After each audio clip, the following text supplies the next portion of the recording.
Dragi pescari de pe YouTube, de pe Facebook sau de pe unde mai vedeți videoclipul ăsta, suntem în Irlanda, suntem în centrul Irlandei, nu suntem în Dublin. Irlanda nu înseamnă doar Dublin și urmează să vi-l prezint pe Kevin. Kevin este patronul unui magazin cu articole de pescuit și cu articole de vânătoare și camping și hiking și mai multe chestii, dar o să vorbim doar despre pescuit astăzi. Facem video puțin pe fugă pentru că el trebuie să plece, dar cu toate astea ne-a permis să filmăm așa puțin prin magazin, pentru că doar vreau să vă arăt. Dacă ești în România, e o chestie pe care nu o vezi oricând, așa că s-ar putea să-ți placă video ăsta dacă ești pur și simplu curios cum este cultura pescuitului în alte țări, în Irlanda, pentru că Kevin pescuiește de foarte mult timp și deține magazinul ăsta de când era, de fapt, are o poveste despre facultate și despre cum a început magazinul. Dar gata, ăsta e, cred că, unul dintre puținele videouri în care eu o să apar foarte puțin, o să apară doar el și o să-i punem întrebări, o să vorbim cu el, hai să-l cunoaștem pe Kevin. This is Kevin, I just introduced you in Romanian. Lovely. I can do a little bit of French, but I have no Romanian.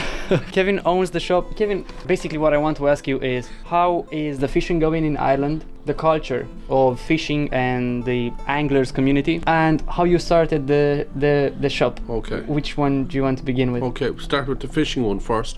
So when I was young, when I was 8, 9, 10, we would go fishing, and it was always like fishing on the river with my dad for trout. And to be honest, we went fishing and we never caught anything. After an hour, when you're 10, you always get bored and you end up just messing. My dad, he'd never catch anything either. The odd time he'd catch a trout, and it would be a rare event. But coarse fishing back then just wasn't on people's radar, and as more and more new people have moved into Ireland, I think coarse fishing has become a much, much bigger thing. People are much more interested in pike and all the coarse fishing, you know, for bream and roach and all the kind of lake fish. That has become a huge thing, whereas Irish people 30, 40 years ago, they were really only interested in trout and salmon. Now there's interest in trout, salmon and all the coarse fish as well, and competition fishing. My eldest son at home, he loves competition fishing, match fishing. There have been big changes. When I was a kid as well, there was no real stocked lakes. If there were, I never heard of them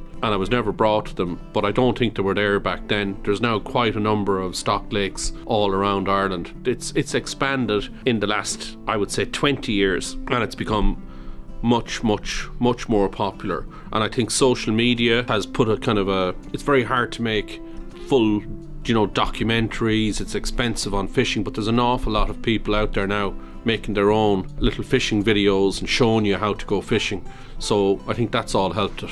Is fishing harder now than it used to be? Some of the game fish like trout and salmon are probably scarcer and harder to catch. There's probably environmental issues, climate change issues. Years ago you could count on mackerel being in when children were on school holidays. Now sometimes they don't come in the summertime. They might be where mackerel will? On the coast for sea fishing, but the water temperature will matter. 20 years ago in the shop you could be guaranteed that you'd have mackerel. You know, usually you'd expect mackerel fishing while the children were on their school holidays. Now some years it doesn't really happen. The mackerel don't come in, so it's probably environmental and water temperature, and you know, the bait fish that the mackerel follow, they probably come into slightly warmer water. I'm not sure, but some years they just don't come in. So times just changed. Yeah, times are changing. And do you have many Romanians coming to the shop looking for fishing tackle? I don't think we have that many Romanians. I have some good friends of mine are Romanians. They have a business here in town, and but I don't think we have a lot of. We have a lot of Polish people and a lot of Moldovans in Nina. But I don't think we have a lot of Romanians. We have a history together. We used to be the same country at some point. At one point. And how did you start the business? Did you say about your story with the university? Yes. So I was in university. I'm a failed university student, and I did the 4 years in University of Limerick doing social research and French. My French was appalling as well, that didn't help. But I decided in third year, we called it co-op, you had to do work experience as part of the course. So for my work experience, I said I'd start my own business, and of course I started openseason.ie, and I did go back to college. And I relied an awful lot on my friend in Dublin, Catherine O'Sullivan. We'll have to send this video to Catherine, but I relied an awful lot on Catherine to coach me, and I'm putting it nicely, through the exams and through the essays. Did fourth year, but I failed to graduate, and maybe rightly so because my heart wasn't really in it. Went back to college, but never really made the effort and failed to graduate in 4th year. So I always say the reason I didn't graduate was I have to blame OpenSeason.ie. It's the guilty culprit, not me.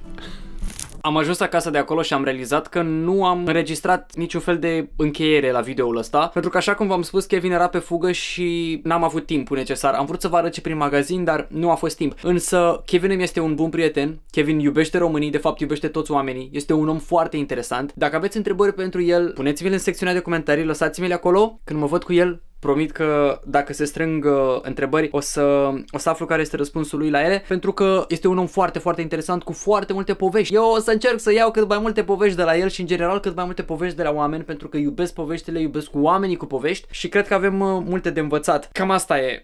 Aici mi-am pus eu așa lumina, mi se vede. Da, mă rog, deci nu mai contează. E un haos total videoul ăsta și cred că asta e magia lui. Vă mulțumesc mult dacă ați ajuns până la final. Dacă ați ajuns până aici, lăsați-mi totuși un comentariu în secțiunea de comentarii, pentru că mă ajută cu algoritmul și pentru că mă ajută să aflu și eu cine se uită la mine și cine se uită până la final. Vă mulțumesc foarte mult, sper că v-a plăcut videoul și sper că nu a fost invaziv, că în general când mă uit la videouri în care unii oameni îi prezintă pe alți oameni, mi se pare că prezentatorii videoului sunt invazivi și nu-i lasă pe ăștia alții să vorbească. Sper că n-am făcut chestia asta, dacă am făcut-o a fost doar pentru că am fost emoționat cu vorbitul ăsta în engleză și cu faptul că e prima dată când pun camera în față unui om și îl rog să vorbească pentru canalul meu. Așa că cam asta am avut de spus. Vă mulțumesc frumos, o seară minunată în continuare sau, mă rog, o zi minunată în funcție de ce e la voi. Abonați-vă la mine dacă mai vreți videoclipuri de genul, uitați-vă la celelalte videoclipuri pentru că am videoclipuri super tari care o să vă placă și ne vedem. Pa, pa!